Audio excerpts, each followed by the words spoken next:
सर्व मंगल मांगल्ये शिवे सर्वार्थ साधिके शरण्ये त्र्यंबके गौरी नारायणी नमोस्तुते। तर आज नवरात्रीला सुरुवात झाली आहे। मी तुम्हाला नवरात्रीची कथा सांगणार आहे, त्यामुळे व्हिडिओ स्किप न करता शेवटपर्यंत जरूर बघा। चॅनलमध्ये नवीन असाल तर चॅनलला लाईक करा आणि सबस्क्राइब देखील करा। तसेच कमेंटमध्ये जय माता लक्ष्मी लिहायला विसरू नका, जेणेकरून आपल्याला देखील माता लक्ष्मीचा आशीर्वाद हा प्राप्त होईल। आणि जर ही कथा तुम्हाला आवडली तर आपल्या मित्रपरिवारासोबत जरूर शेअर करा। आजच्या या भागात मी तुम्हाला एका अशा विद्वान ब्राह्मणाची कथा सांगणार आहे, ज्याच्या जिभेवर कधी काळी साक्षात सरस्वती विराजमान होती, पण नियतीच्या एकाच आघाताने त्याचे सर्वस्व हिरावून घेतले। ज्ञान, सन्मान, संपत्ती आणि आपल्या पत्नीला गमावलेला तो ब्राह्मण आपल्या मुक्या मुलीसह निराशेच्या अंधारात जगत होता। त्याची देवावरची श्रद्धा संपली होती। ही गोष्ट आहे हरिपूर नावाच्या एका लहानशा गावात राहणाऱ्या पंडित देवदत्त यांची। आज लोक त्यांना फक्त देवदत्त म्हणून ओळखत होते। पंडित हे विशेषण त्यांच्या नावापुढून कधीच पुसले गेले होते।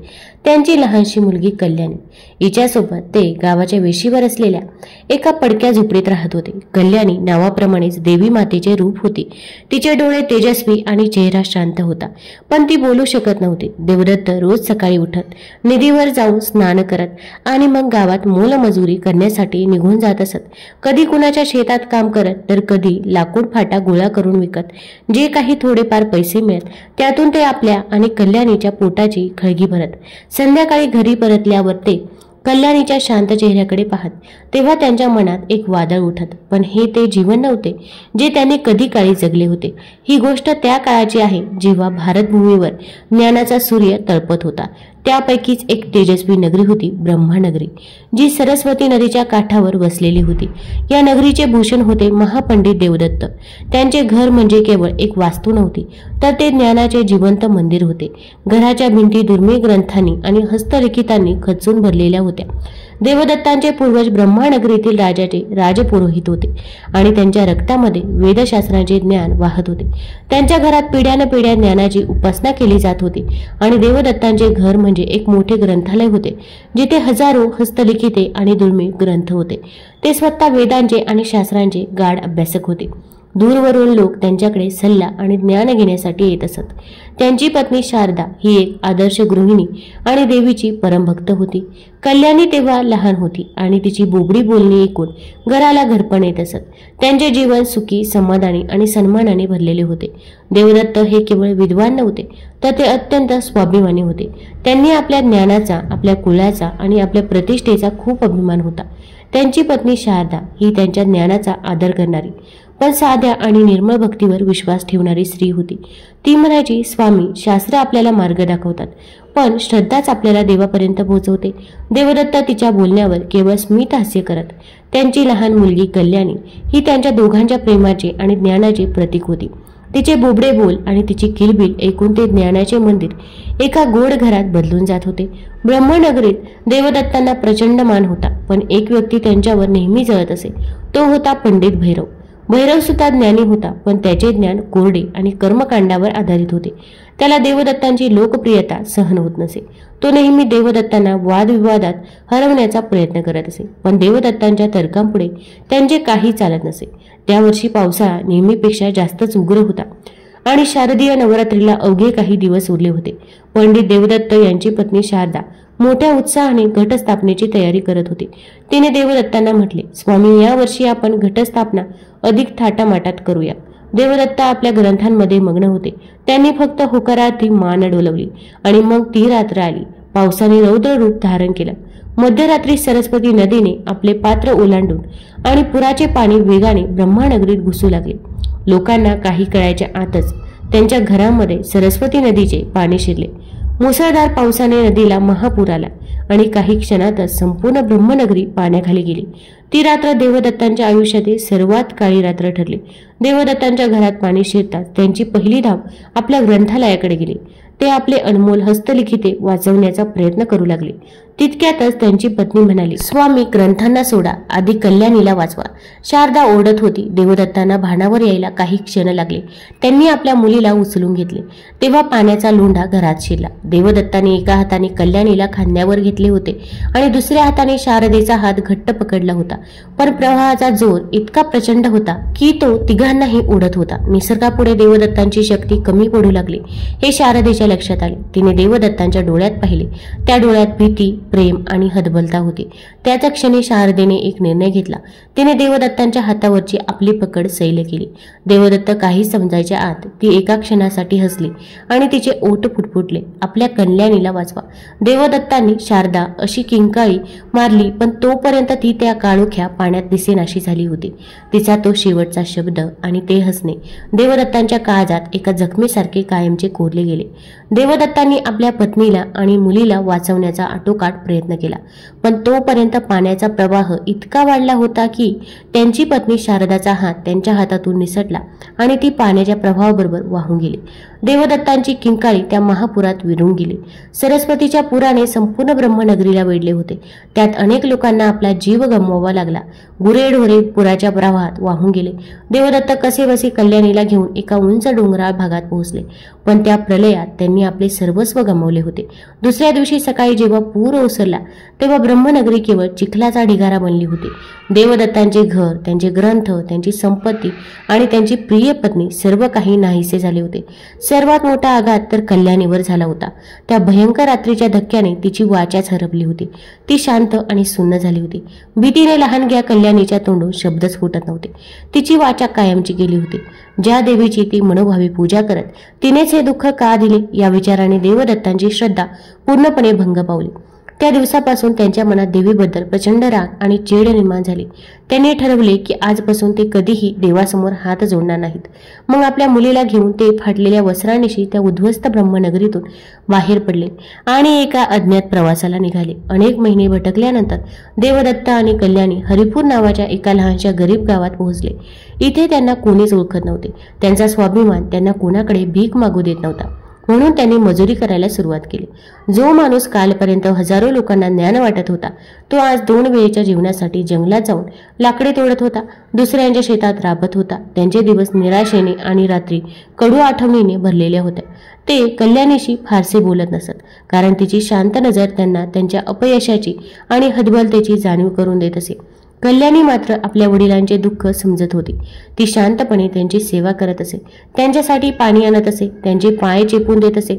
हरिपूर गावात ठाकूर विक्रमसिंह नावाचा एक गर्विष्ठ जमीनदार होता. तो गावकऱ्यांना त्रास देत असे आणि कर्ज देऊन त्यांच्या जमिनी हडपत असे. देवदत्तांनी त्यांच्याकडून काही पैसे उधार घेतले होते आणि आता तो पैशांसाठी त्यांना सतत अपमानित करत होता. पुढे 5 वर्षे याच परिस्थितीमध्ये गेली. आता शारदीय नवरात्रीचे दिवस जवळ आले होते. गावात उत्साहाचे वातावरण होते. घराघरामध्ये साफसफाई सुरू होती.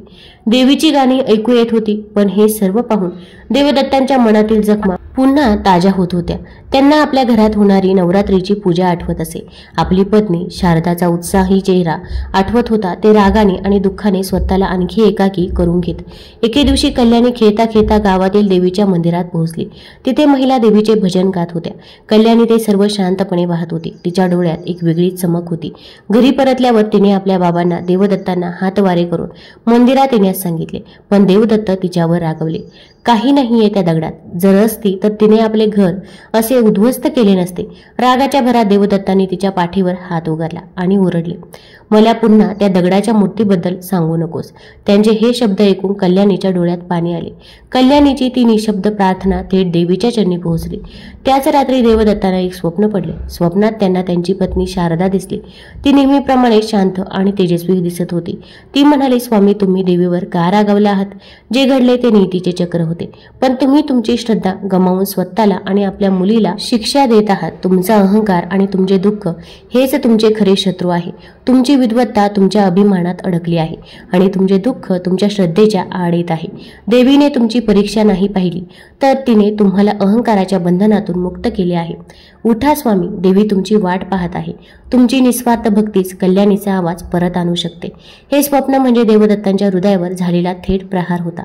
ते घाबरून जागे झाले. त्यांच्या अंगावर काटा आला होता. शारदेचे शब्द त्यांच्या कानात घुमत होते. त्यांनी झोपलेल्या कल्याणीकडे पाहिले. तिचा निरागस चेहरा पाहून त्यांचे हृदय पिळवट आपटून निघाले आणि ते स्वतःशीच बडबडू लागले. मी माझ्या दुःखात इतका आंधळा झालोय की माझ्या मुलीच्या शांत वेदनांकडे माझे लक्षच गेले नाही. त्यांना स्वतःचीच लाज वाटली. आता त्यांचे पाषाण हृदय पाघळले होते. त्यांनी त्याच क्षणी संकल्प केला, हे माते, मी आजवर तुझ्यावर राग करत राहिलो, पण आता मी माझे सर्वस्व तुझ्या चरणी अर्पण करतो. मला संपत्ती नको, सन्मान नको, मला फक्त माझ्या मुलीचा आवाज परत दे. मी हे 9 दिवसांचे व्रत माझ्यासाठी नाही तर माझ्या कल्याणीसाठी करेन. दुसऱ्या दिवशी सकाळी देवदत्तांच्या वागण्यात एक आश्चर्यकारक बदल झाला होता. देवदत्तांनी मोठ्या श्रद्धेने व्रताचा आरंभ केला. त्यांनी आपली झोपडी स्वच्छ केली. नदीवरून माती आणून स्वतःच्या हाताने देवीची एक लहानशी मूर्ती बनवली. त्यांच्याकडे पूजेचे कोणतेही साहित्य नव्हते. त्यांनी जंगलातून फुले आणि पाणी आणली. एका मातीच्या पंतीत दिवा लावला आणि घटस्थापनेसाठी एक लहानसा मातीचा घट पाण्याने भरून ठेवला. मग त्यांनी कल्याणीला जवळ घेतले आणि अनेक वर्षानंतर ते तिच्या समोर ढसाढसा रडले आणि ते तिच्या डोक्यावरून हात फिरवत म्हणाले, बाळा, आजपासून आपण दोघे मिळून देवीची पूजा करूया. माझ्यासाठी नाही तर तुझ्यासाठी. अनेक वर्षानंतर आपल्या वडिलांच्या चेहऱ्यावर असा भाव पाहून कल्याणीचे डोळे आनंदाने चमकले. देवदत्तांनी आपल्या आयुष्यातील सर्वात कठीण आणि सर्वात पवित्र व्रताचा संकल्प केला होता. व्रताच्या पहिल्या रात्री पूजा करत असताना देवदत्तांचे मन भरकटले. त्यांच्या मनात विचार आला, मी हे काय करतोय? त्याच देवीची पूजा जिने माझे घरदार हिसकावून घेतले, जिच्यामुळे माझी मुलगी आज मुकी आहे का? हे ढोंग आहे. त्यांनी डोळे उघडले आणि पूजेवरून तोच त्यांचे लक्ष कल्याणीकडे गेले. ती त्यांच्याकडे पाहत नव्हती. तिचे डोळे मिटलेले होते आणि तिचे लहानगे हात आपोआप जोडले गेले होते. तिच्या चेहऱ्यावर एक विलक्षण श्रद्धा आणि शांती होती. जणू काही तिला पूर्ण विश्वास होता की तिची देवी माता तिचे ऐकणार आहे. आपल्या मुलीचा तो अढळ विश्वास पाहून देवदत्तांचे पाषाण हृदय पाघळले. ते स्वतःला म्हणाले, मी माझ्यासाठी नाही, या देवीसाठी नाही, माझ्या मुलीच्या या विश्वासासाठी हे व्रत पूर्ण करीन. तिचा विश्वास मी तुटू देणार नाही. त्या क्षणापासून त्यांची पूजा ही केवळ एक विधी राहिली नाही, तर ती एका पित्याने आपल्या मुलीसाठी केलेली निशब्द प्रार्थना बनली. व्रताचे पहिले 4 दिवस देवदत्तांसाठी आत्मपरीक्षणाचे होते. जेव्हा ते पूजेला बसत तेव्हा त्यांचे मन भूतकाळात धाव घेत होते. त्यांना आपले जुने वैभव, पत्नीच्या आठवणी आणि पुराचे ते भयंकर दृश्य आठवून त्रास होत होता. पण ते देवीच्या मंत्राचा जप करत मनाला शांत करण्याचा प्रयत्न करत त्यांनी कठोर उपवास केला. अनेकदा भुकेने आणि अशक्तपणाने त्यांना चक्कर आली, पण कल्याणीचा चेहरा पाहिल्यावर त्यांना एक नवी शक्ती मिळत होती. हळूहळू त्यांचे मन शांत होऊ लागले. त्यांची पूजा पाहून गावातील लोक आश्चर्यचकित झाले. त्यांच्या पूजेत कोणतीही महागडी सामग्री नव्हती, पण त्यांच्या प्रत्येक मंत्र उच्चारात आणि कृतीत प्रचंड भक्ती होती. हळूहळू काही लोक त्यांच्या पूजेत सामील होऊ लागले. हे ठाकूर विक्रमसिंहला सहन झाले नाही. देवदत्तांचा वाढता सन्मान त्याला खूप लागला. तिसऱ्या दिवशी तो आपल्या गुंडांना घेऊन देवदत्तांच्या झोपडीत आला आणि उधारीच्या पैशांसाठी त्यांना अपमानित करू लागला. तो ओरडला, ढोंगी माणसा, पूजापाठ करून माझे पैसे परत येणार आहेत का? चालता हो माझ्या गावातून. देवदत्तांनी शांतपणे उत्तर दिले, ठाकूर साहेब, मी तुमचे पैसे नक्की परत करेन, पण आता मी देवीच्या व्रतात आहे, मला त्रास देऊ नका. देवदत्तांच्या डोळ्यांतील तेज पाहून ठाकूर क्षणभर घाबरला, पण जाताना धमकी देऊन गेला, नवरात्र संपताच तुझी आणि तुझ्या झोपडीची राख झालेली दिसेल. 5व्या दिवशी पूजा करत असताना देवदत्तांना अनेक वर्षांपासून विसरलेले शास्त्रांमधील श्लोक आठवू लागले. त्यांच्या तोडून आपोआप स्तोत्रे बाहेर पडू लागले. हे पाहून गावातील काही लोक आश्चर्यचकित झाले. त्यांनी ओळखले की हा कोणी सामान्य मजूर नसून एक मोठा विद्वान आहे. हळूहळू गावातील लोक संध्याकाळी त्यांच्या झोपडीबाहेर जमा होऊ लागले. देवदत्त त्यांना देवीच्या कथा, नवरात्रीचे महत्त्व आणि शास्त्रांमधील ज्ञान सांगू लागले. अनेक वर्षानंतर ते पुन्हा एकदा पंडित देवदत्त बनले होते, पण आता त्यांच्या ज्ञानात अभिमान नव्हता, तर नम्रता आणि सेवाभाव होता. लोक त्यांना जे काही फळे किंवा धान्य आणून देत ते त्यातील काही भाग स्वतःसाठी ठेवून बाकीचे गावातील गरिबांमध्ये वाटून टाकत असे. 6व्या दिवशी एक अनपेक्षित घटना घडली. ब्रह्मनगरीतील पुराच्या तडाख्यातून वाचलेला पंडित भैरव भटकत भटकत हरिपूरला पोहोचला. त्याने देवदत्तांना या अवस्थेत पाहिले आणि ते त्यांची खिल्ली उडवू लागला. तो गावकऱ्यांसमोर ओरडून म्हणाला, या माणसाला पहा, ज्याला स्वतःचे घर वाचवता आले नाही, तो तुमचे काय भले करणार? याची पूजा म्हणजे निव्वळ ढोंग आहे. खरी पूजा कशी असते हे मी दाखवतो. भैरवाने तिथेच मोठे हवनकुंड रचले आणि मोठ्या आवाजात मंत्र म्हणायला सुरुवात केली. त्याने देवदत्तांना शास्त्रार्थाचे आव्हान दिले. देवदत्तांनी शांतपणे ते स्वीकारले. भैरवाने शास्त्रातील अत्यंत कठीण प्रश्न विचारले, पण देवदत्तांनी प्रत्येक प्रश्नाचे उत्तर नम्रतेने आणि भक्तीच्या रंगात रंगवून दिले. त्यांनी सांगितले, भैरव, ज्ञान हे वादविवादासाठी नाही, तर ते आत्मशुद्धीसाठी आहे. देवीला कोरड्या मंत्रांपेक्षा श्रद्धेचा एक अश्रू जास्त प्रिय असतो. देवदत्तांचे उत्तर ऐकून गावकऱ्यांनी त्यांचा जय जयकार केला आणि भैरव रागाने लालबुंद होऊन तेथून निघून गेला. 7व्या दिवशी काल रात्रीच्या पूजेच्या वेळी ठाकूर विक्रमसिंहने आपले कुटील कारस्थान रचले. त्याने ठरवले की देवदत्तांची पूजा भंग करायची. याच वेळी आकाशात काळे ढग जमा झाले आणि जोराचे वादळ सुरू झाले. ठाकूरने आपल्या गुंडांना पाठवून देवदत्तांच्या झोपडीला आग लावण्याचा प्रयत्न केला, पण तोपर्यंत गावातील लोकांची देवदत्तांवर श्रद्धा बसली होती. वादळाची आणि ठाकूरच्या झोक्याची पर्वा न करता संपूर्ण गावकरी देवदत्तांच्या झोपडीभोवती मानवी साखळी करून उभे राहिले. ते सर्व मिळून देवीचा जयघोष करत होते. आता देवदत्त आणि कल्याणी पूजेत मग्न होते. बाहेर गावकऱ्यांची श्रद्धा आणि आत देवदत्तांची भक्ती या दोन शक्तींपुढे वादळ आणि ठाकूरचे कारस्थान दोन्ही अयशस्वी ठरले. पण त्याच रात्री नियतीने त्यांची अंतिम परीक्षा घेतली. अचानक गावात जोराचे वादळ सुरू झाले आणि मुसळधार पाऊस पडू लागला. त्यांच्या झोपडीचे छप्पर उडू लागले, पणती भिजली आणि झोपडीत पाणी भरू लागले. पावसाचे ते रूप पाहून कल्याणी घाबरून देवदत्तांना बिलगली. एक क्षण देवदत्तांना त्या प्रलयाच्या रात्रीची आठवण झाली आणि त्यांचे मन पुन्हा डगमगले. पण त्याच क्षणी त्यांनी कल्याणीच्या घाबरलेल्या चेहऱ्याकडे पाहिले. त्यांनी तिला घट्ट मिठी मारली आणि डोळे मिटून मोठ्या आवाजात दुर्गा कवचाचे पठण सुरू केले. त्यांचा आवाज वादळाच्या आवाजापेक्षाही मोठा होता. त्यात भीती नव्हती, तर संपूर्ण शरणागती होती. काही वेळाने वादळ शांत झाले. झोपडी उद्ध्वस्त झाली होती, पण देवदत्तांची श्रद्धा आता आणखीनच वाढली होती. 8व्या दिवशी सकाळी जेव्हा गावकरी त्यांच्या झोपडीकडे आले, तेव्हा त्यांनी पाहिले की देवदत्त आणि कल्याणी ओल्या जमिनीवर बसून पूजा करत आहे. त्यांची ही भक्ती पाहून सर्वांचे हृदय भरून आले. गावकऱ्यांनी मिळून त्यांची झोपडी पुन्हा उभारली आणि अष्टमीच्या पूजेसाठी आणि कन्या भोजनासाठी सर्व साहित्य आणून दिले. संपूर्ण गावाने मिळून देवदत्तांच्या पूजेची तयारी केली. अष्टमीला मोठे हवन झाले. नवमीच्या दिवशी देवदत्तांनी 9 लहान मुलींना बोलावून त्यांचे पाय धुतले. त्यांनी आपली मुलगी कल्याणीलाही त्यांच्यासोबत बसवले होते. प्रत्येक मुलीमध्ये ते साक्षात देवीचे रूप पाहत होते व त्यांना देवीचे रूप मानून त्यांची पूजा केली. त्यांनी प्रत्येक मुलीला प्रेमाने घास भरवला. जेव्हा त्यांनी कल्याणीला घास भरवला, तेव्हा त्यांचे हृदय कृतज्ञतेने भरून आले होते. त्यांनी डोळे मिटले आणि मनातल्या मनात म्हणाले, हे माते, तू मला जे काही दिले आहे त्यासाठी मी तुझा आभारी आहे. त्यांनी आरतीची थाळी उचलली आणि जय अंबे गौरी ही आरती म्हणायला सुरुवात केली. संपूर्ण गाव त्यांच्या सुरात सूर मिसळत होते. आरतीच्या शेवटच्या ओळीला जेव्हा दिवे ओवाळले जात होते, तेव्हा एक अद्भुत घटना घडली. कल्याणीने आपल्या वडिलांच्या चेहऱ्यावरील दिव्य तेज पाहिले. तिने देवीच्या मूर्तीकडे पाहिले आणि तिच्या ओठांमधून 5 वर्षांपासून बंद असलेले शब्द अमृतधारा बनून बाहेर पडले. ती आपल्या मधुर आणि स्पष्ट आवाजात म्हणाली, बाबा, बाबा. हे शब्द ऐकताच देवदत्तांच्या हातातील आरतीची थाळी खाली पडली. संपूर्ण गाव स्तब्ध झाले होते. तो एकच शब्द देवदत्तांसाठी अमृताच्या वर्षावासारखा होता. तो केवळ एक शब्द नव्हता, ते 5 वर्षांच्या मूकवेदनेचे उत्तर होते. त्यांच्या तुटलेल्या श्रद्धेने मिळालेले वरदान होते. देवदत्तांनी मागे वळून पाहिले नाही. त्यांना भीती वाटत होती की हा केवळ एक भास असेल. पण जेव्हा कल्याणीने पुन्हा एकदा अधिक स्पष्टपणे बाबा म्हटले, तेव्हा देवदत्तांच्या पायातले त्राणच गेले.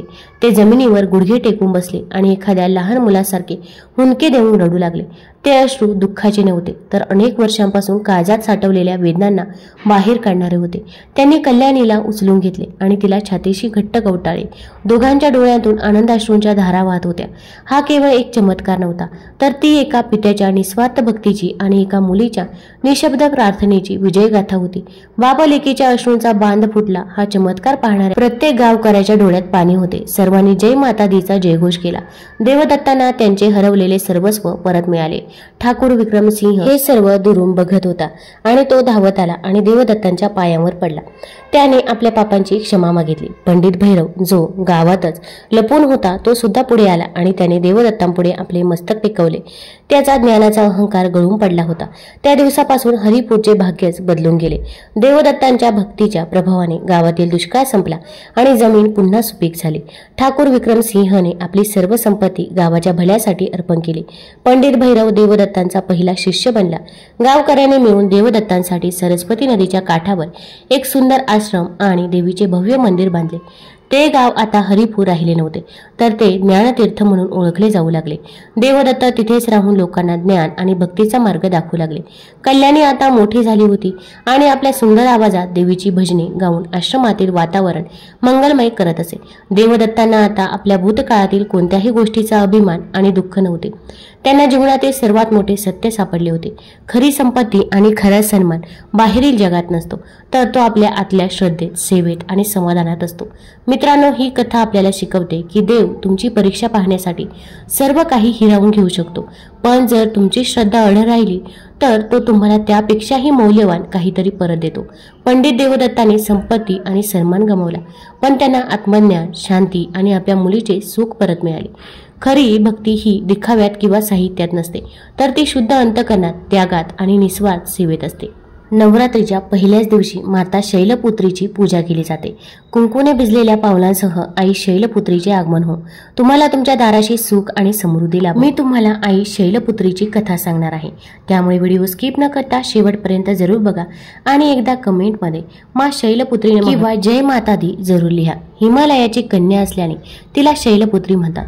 आई शैलपुत्रीचे रूप अतिशय शांत आणि साधे आहे. एका हातात त्रिशूळ आणि दुसऱ्या हातात कमळाचे फूल असलेली आई शैलपुत्री सुंदर आहे. ती नंदी या बैलावर स्वार आहे. शैलपुत्रीला वृषउदा आणि उमा असेही म्हणतात. आई शैलपुत्रीबद्दल जाणून घेण्यापूर्वी तिच्या पुनर्जन्माची कथा ऐकणे आवश्यक आहे. दक्ष प्रजापती भगवान ब्रह्मदेवाचे मानसिक पुत्र होते आणि त्यांना अनेक मुली होत्या. त्या सर्व सद्गुणी होत्या, पण दक्ष प्रजापती समाधानी नव्हते. त्यांना आपल्या घरी मुलगी जन्माला यावी अशी इच्छा होती. प्रजापती दक्षाने सर्व गुणांनी संपन्न आणि विजयी कन्या मिळवण्यासाठी कठोर तपश्चर्या सुरू केली. त्यांच्या तपश्चर्येत बरेच दिवस गेले. मग देवी आद्य प्रकट झाली आणि म्हणाली, हे राजा, मी तुमच्या तपश्चर्येने प्रसन्न झाली आहे. मी स्वतः तुमच्या कन्या म्हणून तुमच्या पोटी जन्म घेईन. माझे नाव सती असेल. मी सती म्हणून जन्म घेऊन माझ्या दैवी शक्तींचा विस्तार करेन. अशा प्रकारे देवी आद्याचा जन्म दक्ष प्रजापतीच्या पोटी सती म्हणून झाला. देवी सती ही दक्ष प्रजापतीच्या सर्व कन्यांपैकी सर्वात असाधारण होती. बालपणातही तिने असे अनेक असाधारण पराक्रम केले की दक्ष प्रजापती स्वतःही आश्चर्यचकित झाले. जेव्हा सती विवाह योग्य झाली तेव्हा दक्ष तिच्यासाठी वर शोधण्याची काळजी करू लागला.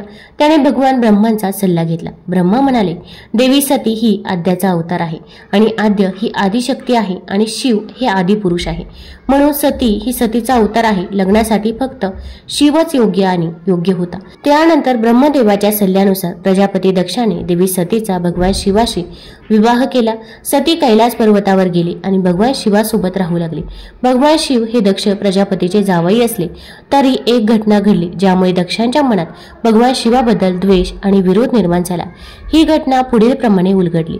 एकदा भगवान ब्रह्मदेवाने धर्माचे स्पष्टीकरण देण्यासाठी एक मोठी सभा आयोजित केली. सर्व महान देव सभेत जमले होते. भगवान शिवशंकर देखील एका बाजूला ध्यानस्थ बसले होते. दक्ष सभेत आले. दक्ष प्रजापती येतात सर्व देव उभे राहिले, परंतु दोन लोक उभे राहिले नाही, तर ते म्हणजे ब्रह्मा आणि भगवान शिवशंकर. दक्ष प्रजापतीने ब्रह्माला आपला पिता मानले आणि जर तो उभा राहिला नाही तर ठीक आहे, पण शिव माझा जावई आहे, त्याने माझ्या सन्मानार्थ उभे राहिले पाहिजे. तो उभा राहिला पाहिजे होता. भगवान शिवशंकर ध्यानात मग्न होते. त्यांना आपल्या मेळाव्यात कोण आले आहे हेही लक्षात आले नाही किंवा ते आपल्या सासऱ्यांचे स्वागत करण्यासाठी उभे राहिले नाही. दक्ष प्रजापतीला हा अपमान वाटला. इतकेच नाही तर त्यांच्या मनात मत्सर निर्माण झाला आणि तो बदला घेण्यासाठी योग्य वेळ आणि संधीची वाट पाहू लागला. भगवान शिव कोणाच्या सन्मानाची किंवा कोणाच्या अपमानाची पर्वा करत नाही. ते सर्वांना समान आदराने पाहतात. त्यांना सर्वत्र फक्त अमृत दिसते. जिथे अमृत आहे तिथे कटुता आणि अहंकाराचा काय उपयोग. भगवान शिव कैलास पर्वतावर रात्रंदिवस राम राम जप करत असे. एके दिवशी देवी सती उत्सुक झाली. तिने संधी साधून भगवान शिवाला विचारले, हे प्रभू, तुम्ही सतत राम राम का म्हणत राहतात? राम कोण आहे? भगवान शिवाने उत्तर दिले, राम हे मूळ अस्तित्व आहे, स्वतः जन्मलेले आणि माझे पूजनीय देवता आहे. ते सगुण आणि निर्गुण दोन्ही आहेत. परंतु हे विधान देवी सतीला पटले नाही. ती भगवान शिवांना सर्वोच्च मानत होती आणि तिला आश्चर्य वाटू लागले की अयोध्येचा राजा दशरथाचा मुलगा श्रीराम मूळ पुरुषाचा अवतार कसा असू शकतो?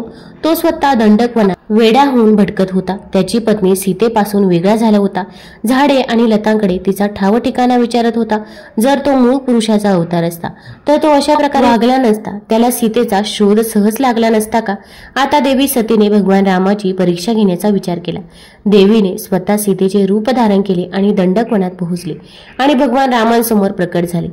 जेव्हा भगवान रामाने सतीला देवी सीतेच्या रूपात पाहिले तेव्हा ते म्हणाले, आई, तू इथे जंगलात एकटी कुठे भटकत आहेस? भगवान शिवशंकर कुठे आहेत? भगवान शिवशंकर कुठेच दिसत नाही। जेव्हा भगवान रामाने हे विचारले तेव्हा देवी सतीला काहीच उत्तर मिळाले नाही।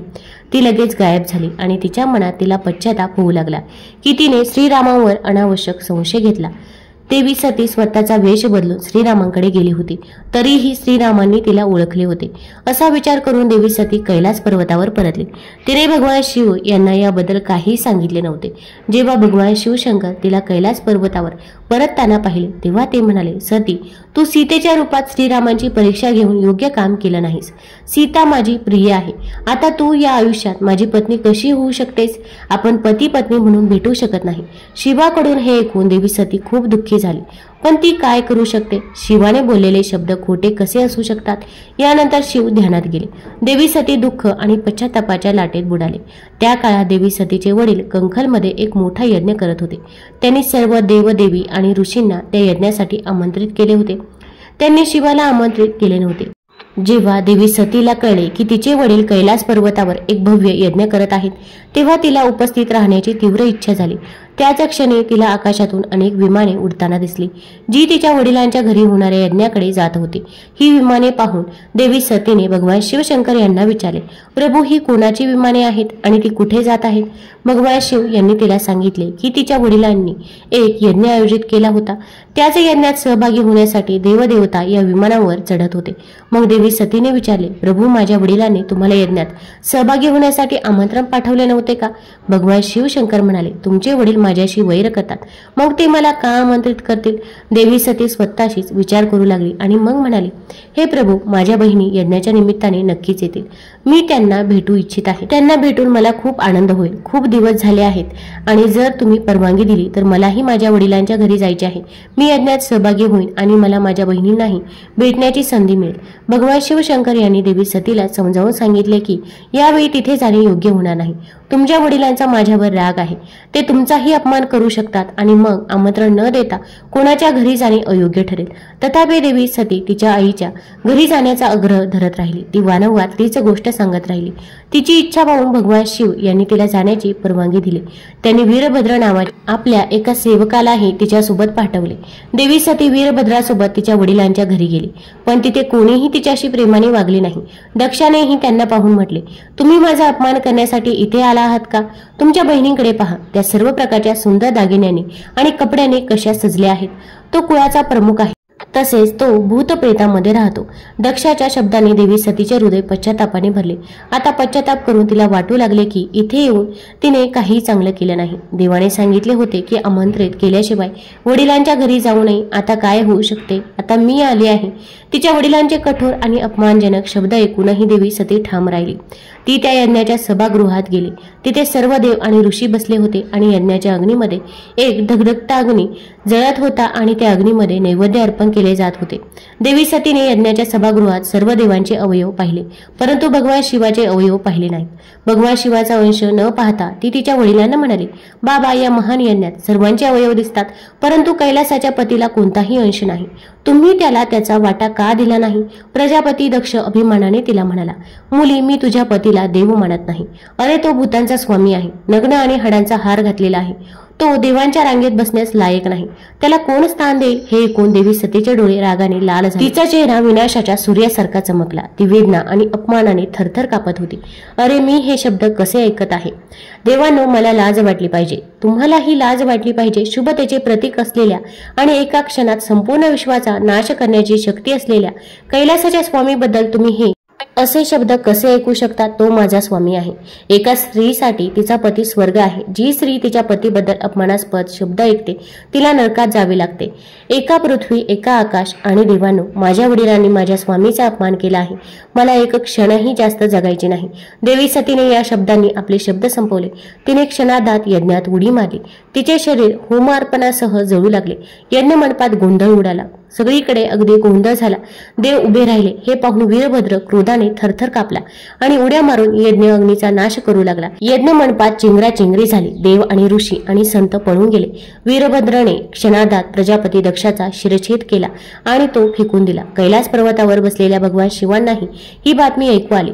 हे ऐकून ते एका भयंकर वादळासारखे कंखलाकडे धावले. देवी सतीचे जळालेले शरीर पाहून भगवान शिव स्वतःलाही हरवून गेले. सतीच्या प्रेमाने आणि भक्तीने भगवान शिवाचे मन अस्वस्थ केले होते. वासनेवर विजय मिळवणारा आणि संपूर्ण विश्वाचा नाश करण्याची शक्ती असलेला शंकर सतीच्या प्रेमात हरवून बेशुद्ध पडला. मग भगवान शिवाने एक उन्माद निर्माण केला. त्याने देवी सतीचा जळालेला शरीर आपल्या खांद्यावर ठेवला आणि सर्व दिशांना भटकू लागला. भगवान शिव आणि देवी सती यांच्यातील हे अलौकिक प्रेम पाहून पृथ्वी थांबली, वारा थांबला, पाण्याचा प्रवाह थांबला. हे भयानक आणि दुःख दृश्य पाहून देवतांनीही श्वास रोखला. ब्रह्मांड विचलित झाले आणि ब्रह्मांडातील सर्व प्राणी मदतीसाठी ओरडू लागले. हे भयानक संकट पाहून ब्रह्मांडाचे रक्षक भगवान श्रीहरी पुढे आले आणि भगवान शिवाच्या बेशुद्ध अवस्थेत त्यांनी आपल्या चक्राने देवी सतीचे प्रत्येक भाग कापून पृथ्वीवर टाकण्यास सुरुवात केली. देवी सतीचे शरीराचे 51 भाग झाले. 51 ठिकाणी कर्कश आवाजात पडले. देवी सतीचे सर्व शरीराचे भाग पडले तेव्हा भगवान शिव स्वतःकडे परत आले. जेव्हा ते स्वतःकडे परत आले तेव्हा विश्वाच्या सर्व क्रियाकलाप पुन्हा सुरू झाले. पृथ्वीवरील ज्या 51 ठिकाणी देवी सतीचे शरीराचे भाग पडले त्यांना आज शक्तीपीठ म्हणून ओळखले जाते. आजही त्या ठिकाणी देवी सतीची शक्ती म्हणून पूजा केली जाते. अशा प्रकारे यज्ञात आपले शरीर जाळल्यानंतर देवी सती हिमालयाची पर्वताची कन्या म्हणून जन्माला आली. हिमालयाची किंवा शैलची कन्या असल्याने तिच्या पुढच्या जन्मात तिला शैलपुत्री म्हणून पूजले जाऊ लागले. प्रिय श्रोत्यांनो, ही शैलपुत्री देवीची कहाणी होती. तुम्हाला जर ही कथा आवडली असेल तर चॅनल लाईक करा, सबस्क्राईब करा आणि आपल्या मित्रपरिवारासोबत जरूर शेअर करा. तसेच कमेंटमध्ये जय माता दी जरूर लिहा. धन्यवाद.